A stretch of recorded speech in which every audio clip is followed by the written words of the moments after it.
आगे बढ़ते हुए बात हैदराबाद की करते हैं, जहां एक बार फिर हैदराबाद विश्वविद्यालय में एक बार फिर छात्र प्रदर्शन कर रहे हैं, लेकिन इस बार मामला यूनिवर्सिटी से जुड़ा नहीं बल्कि पर्यावरण से जुड़ा हुआ है। छात्रों के साथ पर्यावरण कार्यकर्ता और स्थानीय लोग भी सड़कों पर हैं। प्रदर्शनकारियों का यह कहना है कि राज्य के रेवंत रेड्डी सरकार 400 एकड़ में फैले कांचा गचिबावली जंगल का नामो निशान मिटाने पर तुली है। इस मामले में तेलंगाना हाई कोर्ट और सुप्रीम कोर्ट तक ने दखल दी है, लेकिन कोर्ट के आदेश को दरकिनार कर रात के अंधेरे में दर्जनों जेसीबी जंगल की सफाई के काम में जुटे हैं। आखिर क्या है ये पूरा मामला, आइए एक रिपोर्ट के जरिए आपको समझाने की कोशिश करते हैं। देखिए।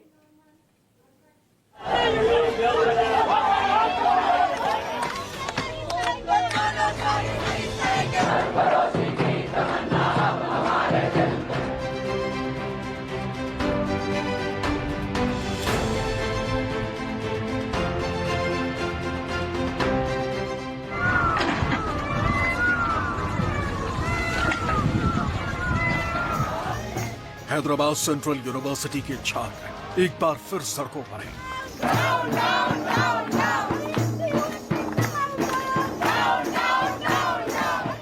लेकिन इस बार मामला छात्र हित का नहीं बल्कि पर्यावरण संरक्षण का।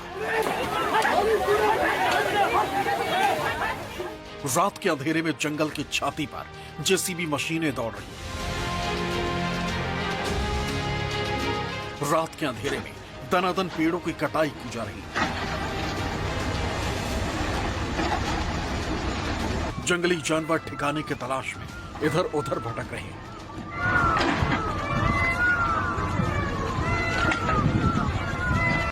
दरअसल ये मामला हैदराबाद सेंट्रल यूनिवर्सिटी के पास स्थित कांजा गचिबावली जंगल का है, जहां तेलंगाना सरकार 400 एकड़ क्षेत्र को विकास के नाम पर साफ करने की तैयारी में है। सरकार का तर्क है कि इस जमीन का इस्तेमाल आईटी पार्क और बुनियादी ढांचे के विकास के लिए किया जाएगा, जिससे 50,000 करोड़ रुपए का निवेश और लाखों नौकरियां मिलेंगी। लेकिन छात्र और पर्यावरण कार्यकर्ता इसे गलत करार दे रहे हैं।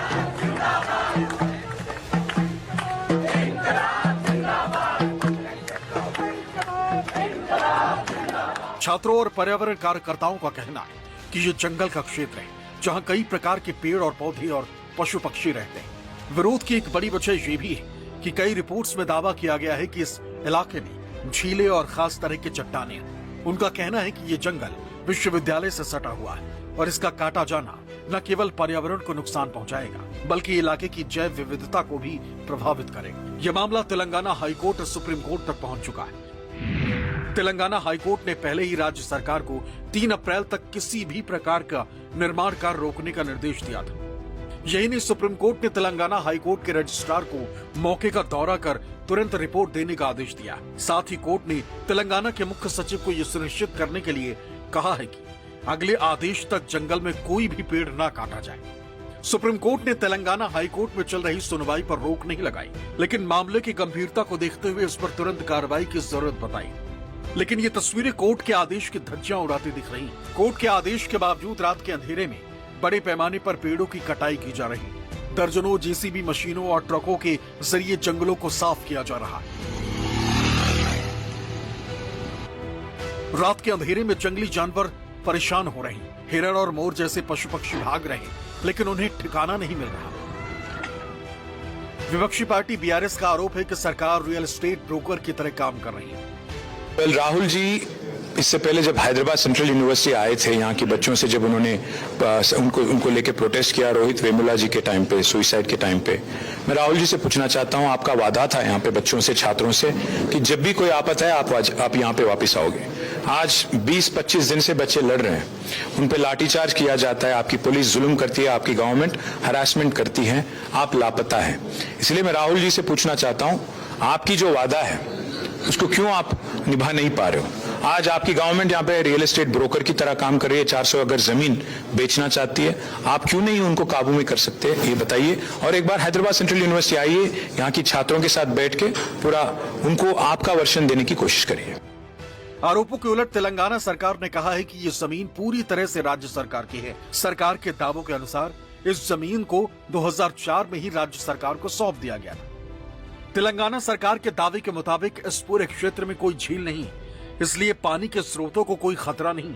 साथ ही मशहूर मशरूम रॉक जैसी चट्टानों को कोई नुकसान नहीं पहुंचेगा। राज्य सरकार का आरोप है कि कुछ नेताओं और रियल एस्टेट ग्रुप्स ने छात्रों को गुमराह किया। सरकार का कहना है कि उसने इस जमीन को पूरी कानूनी प्रक्रिया के तहत हासिल किया। In 2024, after we coming into the power in the month of March, we got an order from the court favoring to the state government and this land can be taken by the state government. So now, after so many years, 18 years, nearly 19 years, the land was vacant. So ultimately what happened, the forest, trees, nobody is taking care of the land has grown.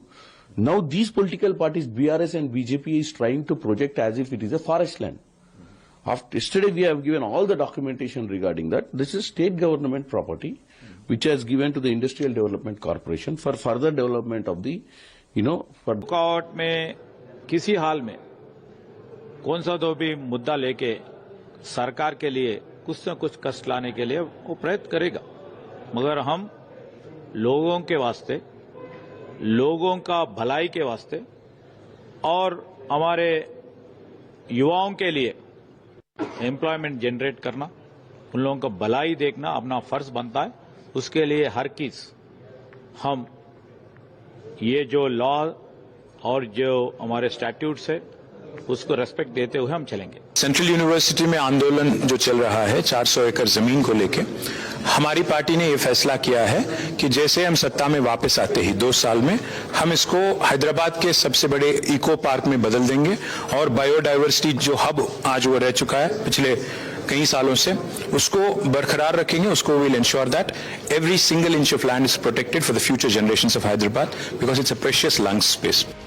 भले ही राज्य सरकार ये दावा कर रही है कि उसने हैदराबाद केंद्रीय विश्वविद्यालय के साथ मिलकर इस जमीन का सर्वे किया, लेकिन हैदराबाद केंद्रीय विश्वविद्यालय ने सरकार के दावों को खारिज कर दिया। विश्वविद्यालय ने जमीन का सर्वे उनकी सहमति से होने से इनकार किया। विश्वविद्यालय प्रशासन का कहना है कि जुलाई में केवल प्रारंभिक निरीक्षण हुआ था, इसे आधिकारिक सर्वे नहीं कहा जा सकता। विश्वविद्यालय ने कभी भी इस जमीन के सीमांकन को स्वीकार नहीं किया। उसका आरोप है कि सरकार बिना किसी ठोस सबूत के ये दावा कर रही है कि जमीन पूरी तरह उसकी है। इसके बाद अब ये मामला संसद तक पहुंच गया। भारत राष्ट्र समिति यानी बीआरएस के सांसद रविचंद्र बद्दीराजू ने राज्यसभा में मामले को उठाकर केंद्र सरकार से कार्रवाई की मांग की। इसमें 400 एकड़ में रातों रात में जेसीबी को निकाल के लाइट लगा के बहुत सारा बड़ा ट्रीज को खराब कर काट के प्लान कर रहे सर। पिकॉक्स है, टॉर्टॉइस है, अनेक जाति बर्ड्स है सर, इसको निकाल दे रहे। रात में ट्रीज भी दूसरा ट्रक्स में आके निकाल के बाहर फेंक रहे सर। उधर ट्रीज भी नहीं दिख रहे। आपको मैं होना बोले तो मैं फोटोज निकाल देता, फोटोज भी देता हूं सर, ऑथेंटिक सर, मैं फोटोज भी देता हूं सर, वीडियोज भी देता हूं सर, हर चैनल में है sir. That land belongs to university है सर, उसको पोकलेंस लगा के खराब कर रहे सर, कट कर रहे सर। बहुत बड़ा ट्रीज है सर। हैदराबाद सिटी में यही है सर लंग स्पेस। 400 एकड़ अच्छा प्लेस है, पूरा जंगल है, वो कंक्रीट जंगल में एक ही प्लेस बचा है सर, उसमें खराब है सर। ऐसा ही बोलता है सर। सर कभी भी बर्ड्स को, एनवायरमेंट को खराब करने का कोई गवर्नमेंट का अधिकार नहीं है सर। आपकी माध्यम द्वारा माननीय मंत्री जी को मैं पूछता हूं सर, इसको तेलंगाना के लैंड को और एनवायरमेंट को बचाना चाह रहा, आपको रिक्वेस्ट कर रहा हूं सर, बोल रहा हूं साहब। सांसद रविचंद्र बद्दीराजू के अलावा कई अन्य प्रमुख हस्तियों ने भी इस मामले में केंद्र सरकार को शिकायत की। इसके बाद केंद्रीय पर्यावरण मंत्री भूपेंद्र यादव ने राज्यसभा में इस मामले पर जवाब दिया। मुझे समझ में नहीं आया कि ऐसे क्या पेड़ों से दुश्मनी थी कि रात को बड़े भारी संख्या में लाइट लगाकर और बड़ी भारी संख्या में सारे बुलडोजर लगा करके और बड़ी संख्या में 400 पेड़ों को काटा गया। वहां जो सुबह के भी अगर आप फोटो देखेंगे तो मोर से लेकर सारे जानवर जो हैं वो वहां पर दिख रहे हैं। और इसलिए माननीय सदस्य ने जो विषय उठाया है, इस मामले की गंभीरता को देखते हुए कल पर्यावरण मंत्रालय ने वहां के चीफ सेक्रेटरी को नोटिस भेजा है, फैक्चुअल रिपोर्ट ली है और निश्चित रूप से जिन्होंने इस प्रकार की कार्रवाई की उन पर हम कार्रवाई करेंगे। इस मामले में केंद्र सरकार का रुख सख्त है। पर्यावरण, वन और जलवायु परिवर्तन मंत्रालय ने तेलंगाना सरकार को निर्देश दिया है कि अवैध पेड़ कटाई पर कानूनी कार्रवाई की जाए। साथ ही ये भी कहा गया है कि पर्यावरण कानूनों और कोर्ट के आदेश का पूरी तरह पालन किया जाए। इसके अलावा केंद्र सरकार ने राज्य सरकार से तत्काल इस मामले पर रिपोर्ट मांगी, लेकिन ये विवाद थमता नहीं दिख रहा। Telangana high court, supreme court के बाद अब केंद्र सरकार की भी एंट्री हो चुकी है। ऐसे में बढ़ते दबाव के बाद राज्य सरकार ने मामले को सुलझाने के लिए एक समिति बनाने का फैसला किया। मुख्यमंत्री रेवंत रेड्डी ने सोशल मीडिया प्लेटफॉर्म एक्स पर पोस्ट किया। तेलंगाना सरकार ने कांचे गच्चीबावली भूमि विवाद को सुलझाने के लिए मंत्री समूहों की एक समिति गठित करने का फैसला किया।